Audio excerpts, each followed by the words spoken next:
Yo les voy a demostrar con algunas reflexiones iniciales cómo el concepto de modernidad, que en apariencia no existe en el Estado, está en la demanda propia de cada uno de ustedes. Yo he escuchado con mucha atención las exposiciones del presupuesto de gasto corriente, el presupuesto de inversiones del día de ayer. He escuchado las intervenciones del vicepresidente, del propio presidente, del gerente general, y en cada uno de ustedes hay un gran demandante por el concepto de la modernización. Cuando el presidente menciona que se tiene que hacer lo necesario y no perder el tiempo en lo que no es importante, no está hablando de otra cosa que de estrategia. Cuando el vicepresidente menciona que es necesario preocuparnos por el recurso humano y que es necesario estandarizar el nivel de comunicación con nuestro ambiente externo, está hablando de estrategia de comunicación. Eso es un concepto de modernización fundamental en el mundo de hoy. Cuando el gerente general habla de gestión por resultados, está hablando de modernidad, porque el día de hoy los presupuestos históricos ya no sirven para nada, por lo menos para articular la gestión estratégica no sirven por el propio vaivén del desarrollo del país, sobre todo en un país como el nuestro. Cuando Guillermo habla de desarrollo productivo, está hablando de alineamiento estratégico, no está diciendo otra cosa de que por qué si hay un pacto político de gobernabilidad donde se establecen determinadas pautas, y como el presidente ha dicho también el objetivo principal, que es atacar frontalmente a la pobreza, por qué en el presupuesto de inversiones tenemos un sesgo hacia lo que es cemento y fierro. Eso es alineamiento estratégico. ¿Por qué cuando Héctor habla de necesidades no podemos entender que es un gran demandante también de modernidad? La necesidad no es otra cosa que el diagnóstico, no es otra cosa que hablar de planeamiento estratégico. Y así sucesivamente. Lamentablemente el tiempo es corto. He tomado nota de muchos de los comentarios muy interesantes, del comentario que ha hecho Eugenio en la intervención cuando dio su opinión con respecto a la exposición de Guillermo. Es modernización pura, está hablando de cambios netamente estructurales para alinear lo que es el concepto de gestión global, el concepto de gestión corporativa a los grandes retos que demanda la gestión territorial y el desarrollo social de Piura. Y el título, aprovechando la mención de Carlos, tiene que ver con eso. Yo les comento muy brevemente mi limitada experiencia en este tema. En el año 2003 yo tuve la oportunidad de viajar con un equipo de consultores a Centroamérica para asesorar a un presidente extranjero en el tema de modernización del Estado y específicamente en el tema de modernización portuaria. Un país centroamericano que su PBI debe ser 20 veces menor que el del Perú y que el día de hoy es un ejemplo de buenas prácticas para cualquier país latinoamericano del tamaño del Perú como es Costa Rica, ¿no? Y el líder del proceso de modernización era el propio presidente de la República. El presidente de la República nos reunía una vez a la semana, a pesar que tenía reuniones con embajadores, con diferentes personalidades, diplomáticos, reuniones políticas. Se daba el tiempo para reunirse 2 horas a la semana para ver el proceso de modernización. Y por eso yo quiero felicitar al presidente, no por pasarle la mano, porque definitivamente ese proceso tiene que tener un liderazgo claro. El 70% de los procesos de modernización en el mundo, no hablo del Perú, porque si hablara del Perú posiblemente el índice sería más alto. El 70% de los procesos de modernización en el mundo son un fracaso. ¿Y son un fracaso por qué? Porque el centro de gravedad de cualquier proceso de modernización es el recurso humano. Y el recurso humano, la única manera de comprometerlo es ejerciendo un liderazgo efectivo, notorio, eficiente, con compromiso, que haga que quienes están debajo del líder crean que el camino a seguir es exactamente el que está marcando como norte quien va a dirigir el proceso de cambio. Entonces, todos ustedes son demandantes. ¿Y quiénes son los depositarios? O sea, ¿cuál es la exigencia de esa demanda de ustedes mismos? Yo imagino que todos ustedes deben estar mirando a la zona de Puno. O sea, los problemas que tiene Puno es un problema de modernidad. ¿Por qué, la gente se está matando? Antes se reclamaba con pancartas y ahora se reclaman a balazos y terminamos con un montón de muertos. Porque el Estado ha sobrepasado el nivel de hostigamiento de la ciudadanía en términos de atender sus necesidades. Y hay 3 conceptos que son fundamentales, que están de alguna manera implícitos en la demanda que hace cada uno de ustedes, con sus intervenciones. eficiencia, eficacia y sentido de oportunidad.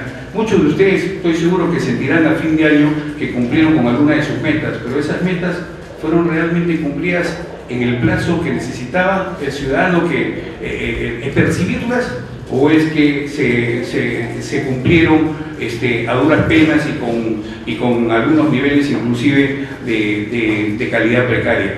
Entonces, el concepto de modernidad es un concepto que tiene que tener necesariamente una articulación con esos tres valores fundamentales: eficiencia, eficacia y sentido de oportunidad. ¿Para qué? Para que la modernidad sea productiva y sea percibida por quienes son los depositarios de los servicios del Estado. Entonces, cuando hablamos de modernidad y gestión pública, empezamos a hablar de temas como de competitividad. Dicen, no, ese es un tema de la actividad privada. Eso no es cierto.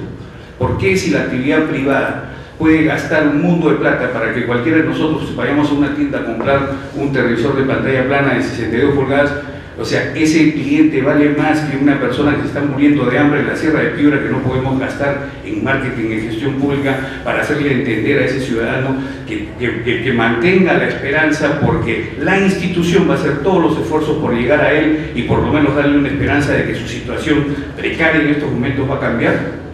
Entonces, eso es competitividad.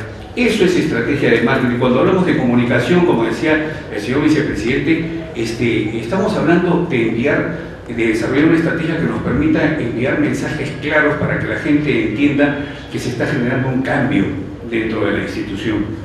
O sea, no esperemos, y esto se lo dejo de manera de reflexión, no esperemos con pasividad a que los problemas sociales, se han mencionado que hay en estos momentos más de 200, acá tenemos al señor Flores que de repente podría pararse acá y hablarnos mucho de prevención de conflictos.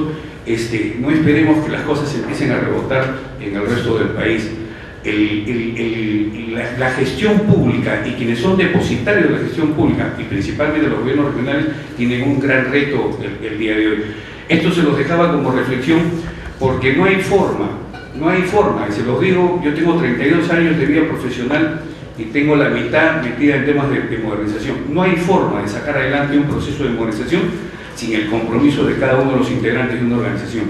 El presidente puede hacer 500 de estos eventos y no va a pasar nada si es que no se genera un compromiso de parte de ustedes, cada uno desde el lugar que le toque estar bajo su responsabilidad en la organización. Entonces, yo quería dejar esto como primera reflexión, no quiero consumirme el tiempo que me interesa en transmitirles cuál es el concepto, la filosofía de un proceso de modernización. Fundamentalmente, la exposición, que es muy pequeña, está centrada en tres grandes componentes. Un primer componente está ligado a lo que es la estrategia, la siguiente, la estrategia, y que tiene mucho que ver con lo que mencionó el presidente. O sea, lo primero que hay que definir en una estrategia es qué cosa es lo que queremos hacer, y no empezar a desperdigar esfuerzos, recursos logísticos, humanos y fatigas innecesarias en cosas y acciones y tareas y procesos que no le van a agregar valor a la intervención de un funcionario público como parte de la gestión pública. Entonces, definir la estrategia es tener un plan estratégico. Y yo acá me voy a adelantar. Yo me he tomado el trabajo de leer el plan de desarrollo concertado y ver cómo se han definido, digamos, los alcances de cada uno de los ejes centrales, problemas que tienen todos los gobiernos regionales. Se ha hablado de Arequipa y de Lambayeque, es cierto, ellos están un paso adelante, pero siguen teniendo algunos problemitas porque les falta profundizar algunos temas, y uno de los temas es justamente el tema del alineamiento. Cuando uno revisa los planes operativos de cada una de las áreas y hace la comparación, si verdaderamente, o el benchmark, si verdaderamente hay un alineamiento con lo que es el gran paraguas de lo que debe guiar la orientación de la gestión de la institución pública, se da cuenta de que el primer problema es que no hay alineamiento. O sea, termina siendo un gran discurso el plan de desarrollo concertado, pero a la hora de hacerlo aterrizar, ahí es donde viene el problema y ahí es donde hay que concentrar los esfuerzos de organización, porque el plan de desarrollo concertado es un esfuerzo de una determinada etapa. Tengo entendido que ustedes van a iniciar este año, creo que se acaba la vigencia el que tienen actualmente, y creo que es un excelente momento para sentarse y hacer una revisión clara, objetiva, de cómo debe formularse el nuevo plan de desarrollo concertado para que sea realista y que sea de alguna manera que permita hacer un alineamiento con el corto plazo. que es el gran problema. El plan de desarrollo concertado es la gran visión de largo plazo. El corto plazo, que son nuestros planes operativos, son los que normalmente terminan desalineados. Entonces, la estrategia, elemento fundamental. Ahora, ¿cuáles son los componentes de esta estrategia? La siguiente, por favor. La estrategia tiene jerarquías.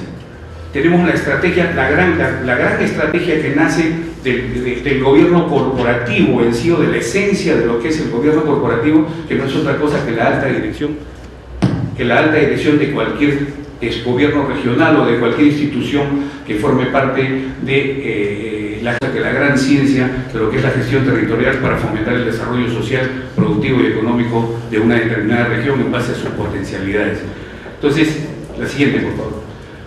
Esta lámina, ya me adelanté hace un momento, no hace sino reflejar el desalineamiento de lo que hay entre lo que es el largo plazo y el corto plazo. La primera parte de la lámina es donde se define la misión, la visión, ¿no? El diagnóstico, y sobre la base de ese diagnóstico, como decía Héctor, determinar las necesidades que se van a traducir en objetivos estratégicos. Cuando pasamos al corto plazo, que deben ser el reflejo de esos objetivos en la gestión anual de los planes operativos, vemos que hay un divorcio. Y ustedes mismos lo notan. Yo he visto las intervenciones, por eso yo me voy a ir muy gratificado de esta reunión, porque creo que acá hay un terreno muy fértil para iniciar un proceso de modernización, porque ustedes, consciente o inconscientemente, ya han detectado qué cosa es lo que necesitan. Entonces yo creo que acá será muy fácil, o por lo menos complicado que en otros gobiernos regionales, empezar a ejercer un liderazgo que conduzca hacia el cumplimiento de los objetivos de modernidad y consecuentemente a mejorar el nivel de vida de quienes son los ciudadanos de esta región. La siguiente. Ahora, este proceso de modernidad, ¿cómo lo traducimos? Estas estrategias, ¿cómo hacemos para que impacten en una gestión del cambio? ¿O cómo se traduce en la gestión del cambio o el compromiso por el cambio? Definitivamente tenemos que desarrollar cada uno de nosotros, porque el presidente o las autoridades o el gerente general pueden de alguna manera transmitirles a ustedes el gran discurso, los grandes lineamientos de qué cosa es lo que se necesita de manera particular en el gobierno regional de Piura. Sin embargo, la interacción con quienes están en el día a día, Carlos mencionó sobre la filosofía de generar un gran empuje de abajo hacia arriba, desde el punto de vista de la filosofía de la gestión presupuestal. Esa filosofía es válida para todo, para todo. Quienes están en el día a día son los que tienen el conocimiento de la menudencia. Yo cada vez que voy a una empresa y veo que las personas que me recepcionan como consultor piensan que yo he venido a salvarles la vida, lo primero que les digo es que el consultor es solamente un facilitador. Los grandes conocedores, los grandes expertos del manejo de una organización, en cualquier área de la organización, son los que ejercen la función del día a día. Lo que va a venir a decirles el consultor es cómo pueden mejorar eso o cómo pueden orientar sus esfuerzos para elevar sus niveles de productividad, de eficiencia y todo ese discurso académico que ya lo conocemos, pero que es tan difícil traducir en resultados. ¿Ok? Entonces, la innovación es la palabra clave. Innovación administrativa, innovación operativa, etcétera, etcétera, etcétera. ¿Para qué? Para cumplir con el mismo objetivo, que es generar desarrollo social, que está directamente enmarcado con lo que es el objetivo fundamental desde la campaña del presidente Atkins